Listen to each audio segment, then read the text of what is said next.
د لوی خدای په نامه د خبرونو سرچکی.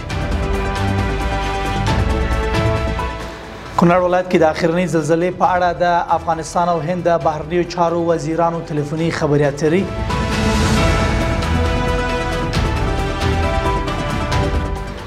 زلزله ځپلو کورنیو ته د رسیدګي په خاطر د روغتیا وزارت لخوا د اضطراري غونډې ترسره کېدل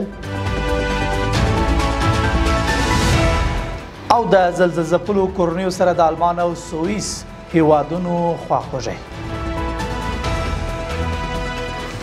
د لوی مهربانه خدای په سپېڅلې نامه درنو لیدونکو سلام. د نن ورځ خبرونو ته ښه راغلاست. نن سهشنبه د 2024 کال د اوږې 11 نیټه ده. زه یم دا بشپړ خبرونه د هند د بهرنیو چارو وزیر ډاکټر جي شنکر د اسلامي امارات د بهرنیو چارو له وزیر مولوي امیر خان متقي سره تلیفوني خبرې وکړې. د هند بهرنیو چارو وزیر د تېرې شپې د زلزلې له امله د اوښتو زیانونو په پار غمرازۍ شریکه کړې او د عاجلو بشري مرستو چې پکې زر خیمې او 15 تنه خوراکي توکي شامل دي اسلامي امارات ته د تسلیمېدو خبر هم ورکړی دی. دغه راز دې کتنه کې مولوي امیر خان متقي د هند له مرستو مننه کړې او ډاډ یې ورکړی چې پر وخت به اړمنو ته ورسوي.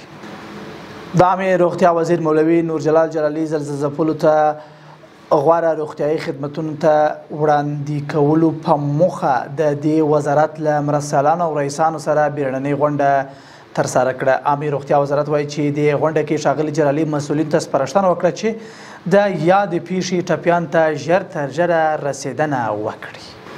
د لوړو زده کړو وزیر په کابل کې د قزاقستان له سفیر سره د دواړو هیوادونو د پوهنتونونو ترمنځ د ماسترۍ او ډاکټرا په کچه د ګډو پروګرامونو د جوړولو سربیره د علمي او اکاډمیک همکاریو پر پراختیا ټینګار کړی. په دې کتنه کې د لوړو زده کړو وزیر افغانستان ته د یاد هیواد د استادانو د راستولو د لابراتوارونو تجهیز د تحصیلي نصاب پیاوړتیا او د پوهنتون استادانو لپاره د لنډ مهاله پروګرامونو جوړولو برخو کې د همکارۍ غوښتنه کړې ده. دغه راز ګوزیزک باسوف ډاډ ورکړی چې دغه غوښتنې به له خپلو چارواکو سره شریکې کړي. نوموړي د وروستي زلزلې له قربانیانو سره خواخوږي ښودلې او ډاډ یې ورکړی چې هیواد یې په هر ډول شرایطو کې د افغانانو ترڅنګ ولاړ دی.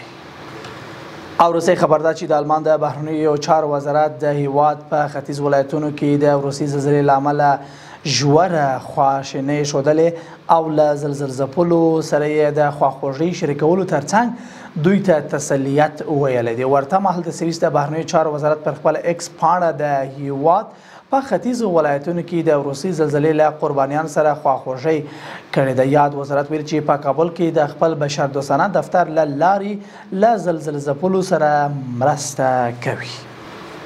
قدرمن لیدونکو له ملتیا مو مننه. تر بیا ښه وخت او ښې چارې.